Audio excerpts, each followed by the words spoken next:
didn't evolve as fast. Steve wasn't there as it needed to, and we were actually negotiating a deal to invest and make some commitments and things with Gil Amelio. Yeah. And no, seriously. And Don't be mean. Don't be mean to him. I'm sorry? Just saying the word Gil Amelio, you can see him just.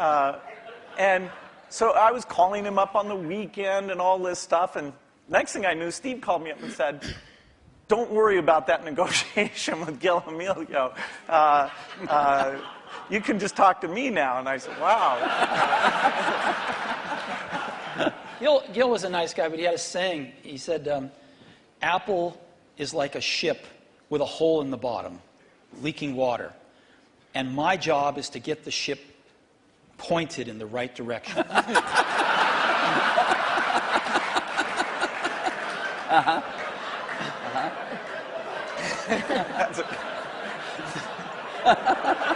Okay.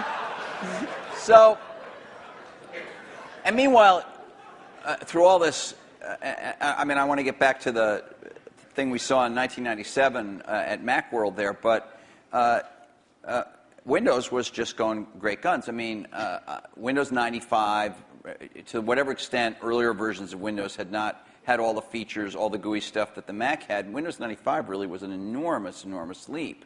Yeah, Windows 95 is when graphics interface became mainstream and when the software industry realized, wow, this is the way applications are going to be done. And it was amazing that it was ridiculed sort of in 93, 94. It was not mainstream. And then in 95, the debate was over. It was kind of just a common sense thing. And it was a combination of hardware and software maturity getting to a point that people could see it. So, I don't want to go through every detail, the whole history of how you came back, but Thank you. You had, but you in that video we all saw, you said you had decided that it was destructive to have this competition with Microsoft. Now, obviously, Apple was in a lot of trouble, and I presume that there was some tactical or strategic reason for that, as well as just wanting to be a nice guy, right? I mean, you know, Apple was in very serious trouble, and what was really clear was that if the game was a zero-sum game where for Apple to win, Microsoft had to lose, then Apple was going to lose. But that's, a lot of people's heads were still in that place. Why was that from your perspective? Well, a lot of people's heads were in that place at Apple, and even in the customer base, because, you know, Apple had invented a lot of this stuff, and Microsoft was being successful, and Apple wasn't, and there was jealousy and this and that. There was just a lot of reasons for it that don't matter. But the net result of it was there were too many people at Apple and in the Apple ecosystem playing the game of, for Apple to win, Microsoft has to lose. And it was clear that you didn't have to play that game, because Apple wasn't going to beat Microsoft. Apple didn't have to beat Microsoft. Apple had to remember who Apple was, because it had forgotten who Apple was. And so to me, it was pretty essential to break that paradigm. And it was also important that, you know, Microsoft was the biggest software developer outside of Apple developing for the Mac. And so, you know, it was just crazy what was happening at that time. And Apple was very weak. And so I called Bill up, and we tried to patch things up. Yeah, and since that time, we've had a team that's fairly dedicated to doing the Mac applications, and they've always been treated kind of in a unique way so that they can have a pretty special relationship with Apple. And that's worked out very well. In fact, every couple years or so, there's been something new that we've been able to do on the Mac, and we have it's a great business for us. And it's actually, the relationship between the Mac development team at Microsoft and Apple is a great relationship. It's one of our best developer relationships. And do you look at yourself as rivals now today as this landscape has evolved? And we'll talk about the internet landscape and everything else and other companies that have come forward. But how do you look at yourselves in this landscape today? Because you are competitors in certain ways, which is the American way, right? We watch the commercials. And you get annoyed at each other from time to time. You know what? I have to confess, I like PC Guy better. Yeah, he's great. I like him. You know, the art of those commercials is not to be mean, but it's actually for the guys to like each other.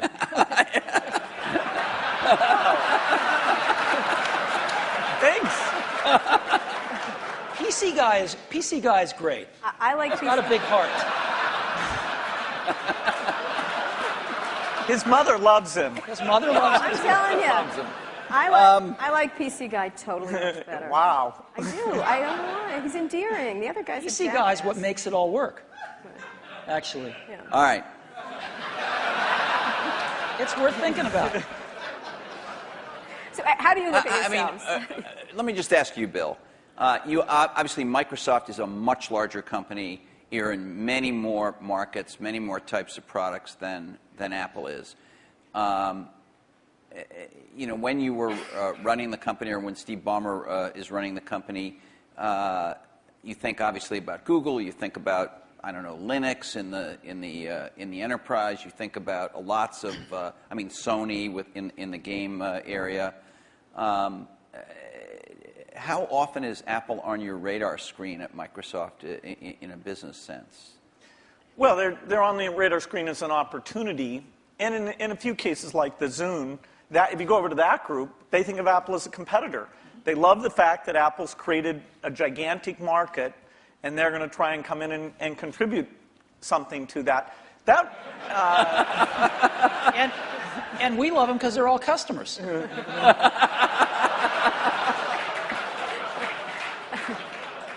I have to tell you, I was actually told by Jay Allard, I'm serious, that because of the nature of the processor, the development platform they used to develop a lot of the software for the Xbox 360 was Macs.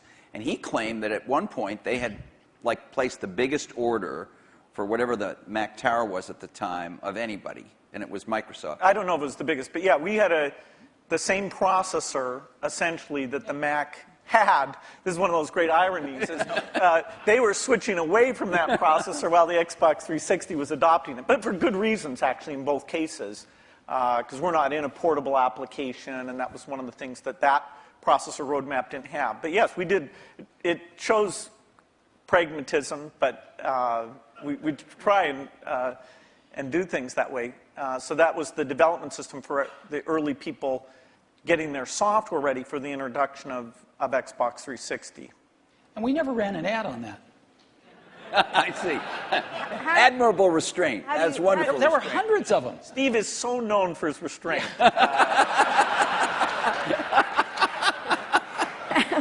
How do you look at Microsoft from an Apple perspective? I mean, you compete in computers and. I mean, you could say you don't compete. You know, the era of destructive whatever whatever you said in 1997, but you think you're consciously aware of what they're doing with Windows. You followed Vista closely, I think.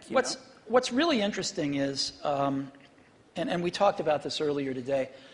If you look at the reason that the iPod exists and that Apple's in that marketplace, it's because these really great Japanese consumer electronics companies who kind of owned the portable music market for a long, invented it and owned it, couldn't do the appropriate software, couldn't conceive of and implement the appropriate software.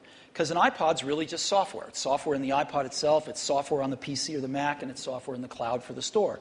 And it's in a beautiful box, but it's software. If you look at what a Mac is, it's OS X, right? It's in a beautiful box, but it's OS X. And if you look at what an iPhone will hopefully be, it's software. And so the big secret about Apple, of course, not so big secret maybe, is that Apple views itself as a software company. And there aren't very many software companies left. And Microsoft is a software company. And so, you know, we look at what they do, and we think some of it's really great, and we think some of it's, a little bit of it's competitive, and most of it's not. You know, we don't have a belief that the Mac is going to take over 80% of the PC market. You know, we're really happy when our market share goes up a point, and we love that, and we work real hard at it. But Apple's fundamentally a software company, and there's not a lot of us left, and Microsoft's one. But you may be fundamentally a software company, but you've been known, at least to your customers and to most journalists, as the company that kind of pays a lot of attention to integrating software and hardware. You know, Alan Microsoft has made some recent moves to be a little more like that. Obviously not in your core biggest businesses, but with Xbox and Zune and, you know, the Surface Computing device we saw today is another example. These aren't markets that hold up in size to Windows or Office, but they're some of your more recent initiatives. Are the company's approaches to this Alan Kay had Urging a little, or? Alan Kay had a great quote back in the 70s, I think. He said, people that love software want to do their own hardware. You know? Well, Bill loves software. No, I can resist that. The question is, are there markets where the innovation and variety you get is a net positive? The negative is that in the early stage, you really want to do the two together. So you want to do prototyping and things like that, really is one thing. And then to take the phone market, we think we're on 140 different kinds of hardware. We think it's beneficial to us that even if we did a few ourselves, it wouldn't give us what we have through those partnerships.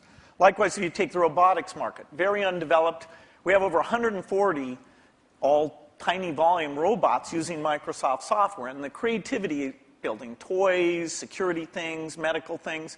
We love the innovation and the ecosystem that's going to grow up, who knows when, but we're patient, around that, and we'll have a great asset with this robotic software platform. So there are things like PC, phone, and robot where the Microsoft choice is to go for the variety.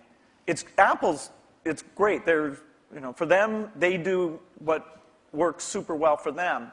And there's a few markets like Xbox 360, Zune, and this year we have two new ones, the Surface thing and this Round Table, which is the meeting room thing, where we'll actually, through subcontractors, but it's the P&L on the risk and all that for the hardware. The design is completely a Microsoft thing. The Round Table, is that something you've announced, or were you just... We've shown prototypes of it. That's the thing where it's got the 360-degree cameras and all those. It's like Cisco has something in that market, and HP too, right? Well, HP has a very high-end thing that's a tiny bit like it. But anyway. All right. Do you ever regret... Was there something you might have wanted to do differently? And maybe you feel like this happened after you left Apple. Something you might have done differently where you could have had a much bigger market share for the Mac? Well, before I answer that, let me make a comment on Bill's answer there, which is, it's very interesting in the consumer market and the enterprise market. They're very different spaces. And in the consumer market, at least, I think one can make a pretty strong case that outside of Windows on PCs, it's hard to see other examples of the software and hardware being decoupled working super well yet. It might in the phone space over time. It might. But it's not clear. It's not clear. You can see a lot more examples of the hardware-software coupling working well. And so I think this is one of the reasons we all come to work every day, is because nobody knows the answer to some of these questions, and we'll find out over the coming years. Maybe both will work fine, and maybe they won't. Yeah, it's good to try both approaches. In some product categories, take music players, the solo design worked better. In the PC market, the variety of designs at this stage has a higher share. It has a higher share? Yeah, it has a lot higher share. Well, it's not that much different in music players the other way around. Is there some moment